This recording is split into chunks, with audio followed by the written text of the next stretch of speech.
المرسلين محمد وعلى آله وأصحابه أجمعين أما بعد فقد قال الله تبارك وتعالى في القرآن المجيد والفرقان الحميد أعوذ بالله من الشيطان الرجيم بسم الله الرحمن الرحيم إن الله لا يغير ما بقوم حتى يغيروا ما بأنفسهم صدق الله مولانا العظيم وقال النبي صلى الله عليه وسلم كلكم راع وكلكم مسؤول عن رعيته أو كما قال عليه الصلاة والتسلیم۔ برادران اسلام اور میرے عزیزو، عالمی سطح پر آج انسانیت پریشان حال ہے اور طرح طرح کی تکالیف اور مصیبتوں سے دوچار ہے،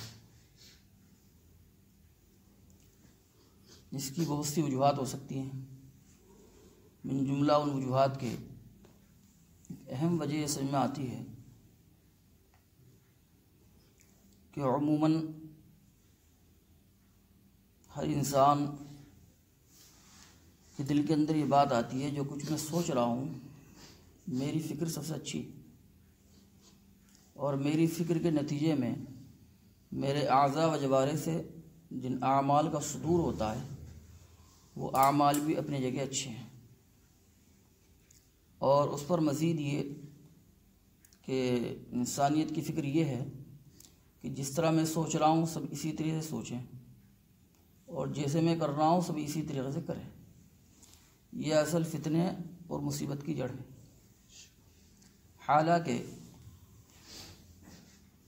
سب سے زیادہ صحیح فکر اور سب سے زیادہ سالم فکر تو اس انسان کی ہو سکتی ہے جو افضل بشر ہو اور اکمل بشر ہو۔ ساری انسانیت میں جب سے انسانیت کا آغاز ہوا اور جب اس کونین دنیا کا خاتمہ ہوگا اس وقت تک کے جو افضل بشر ہیں پوری کائنات میں، وہ نبی کریم علیہ السلام کی ذات گرامی ہے۔ انصاف کی بات یہ ہے کہ جب افضل بشر اور اکمل بشر آپ کی ذات گرامی ہے تو سب سے زیادہ صحیح اور سالم فکر بھی آپ ہی کی ہونی چاہیے۔ لہذا بوڑھا ہو، جوان ہو، تعلیم یافتہ ہو یا غیر تعلیم یافتہ ہو، کسی بھی خطے کا رہنے والا ہو، کسی کا یہ سوچنا کہ میری فکر صحیح، میرے اعمال صحیح، یہ اس کی بنیادی خطا اور بنیادی غلطی ہے۔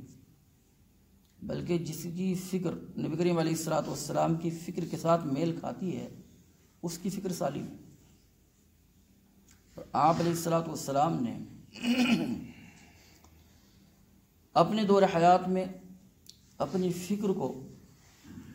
جو اپنے ساتھیوں کے اندر انڈیلا ہے اور اس فکر کو جو وہ لے کر چلے ہیں، جب تک کہ وہی فکر ہم نہیں اپنائیں گے اس وقت تک کہ ہماری اصلاح یا انسانیت کی اصلاح ہونا ناممکن اور محال ہے، مشکل ہے۔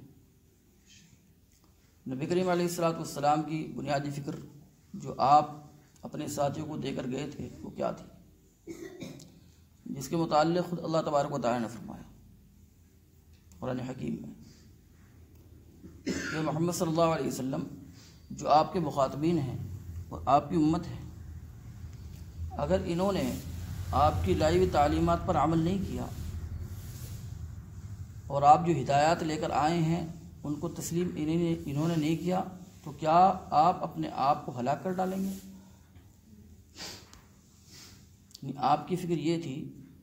کہ پوری انسانیت میں کوئی فرد بشر ایسا نہ رہے کہ جو اللہ کی معصیات، اللہ کی نافرمانی کے اندر مبتلا رہے، کہ جس وقت میں دنیا سے جا رہا ہوں اس وقت ساری انسانیت ہدایت پر آ جائے اور اللہ کی رضا کا پروانہ اس کے ہاتھ میں آ جائے اور کامل ہدایت اس کو نصیب ہو جائے اور جنت کا راستہ اس کو مل جائے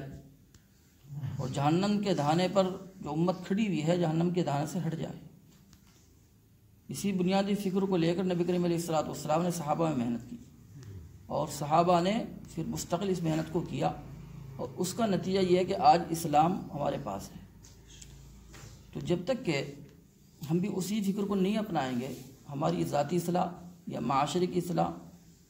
اور ہماری مجلسوں کی اصلاح، ہمارے ملک کی یا پورے عالم کی اصلاح نہیں ہو سکتی۔ نبی کریم علیہ الصلوۃ والسلام کے امت کے تئیں کیسے جذبات تھے کہ ایک مرتبہ کا واقعہ ہے کہ نبی کریم علیہ الصلوۃ والسلام مکے میں ہیں، مکے کے اندر موسلادھار بارش ہے، پورا مکہ ظلمت کدہ بنا ہوا ہے، اندھیرا چھایا ہوا ہے، آندھی طوفان اور مسلسل بارش کا دور ہے۔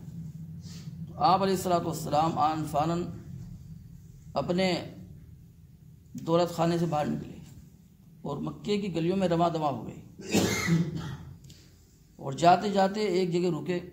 اور ایک دروازے پر جا کر آپ نے دستک دی۔ صاحب خانہ نے جب دستک سنی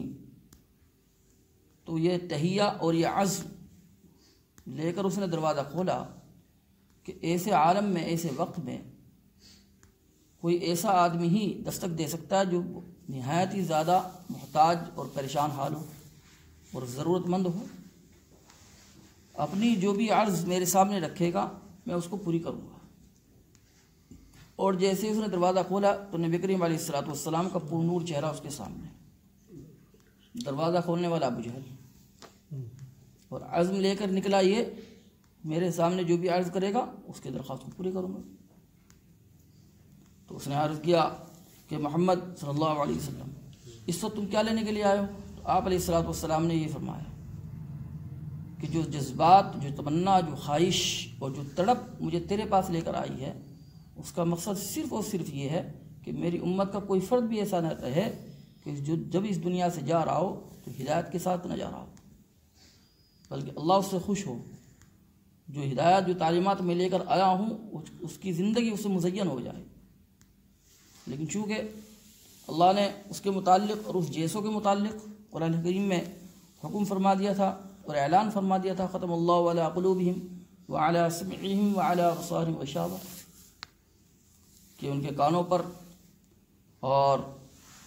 اسی طریقے سے ان کی آنکھوں پر پردہ ہے، مہر لگا دی اللہ تعالیٰ نے کہ آنکھیں حق دیکھیں گی لیکن اس کو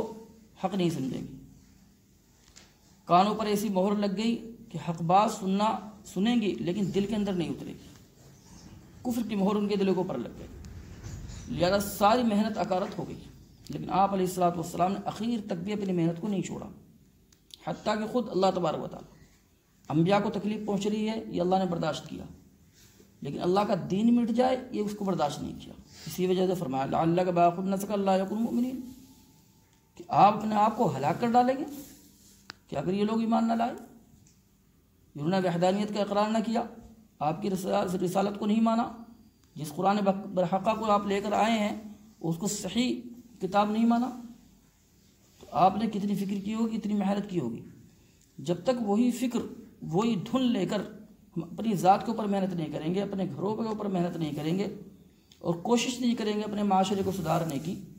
جب تک کہ معاشرے کے اندر کوئی سدھار پیدا نہیں ہوگا اور کوئی انقلاب کی امید نہیں ہے۔ محض نمازوں کو خود پڑھ لینا یا دین کی جو جتنی باتیں ہیں ان پر خود عمل کر لینا یہ کافی وافی نہیں ہے،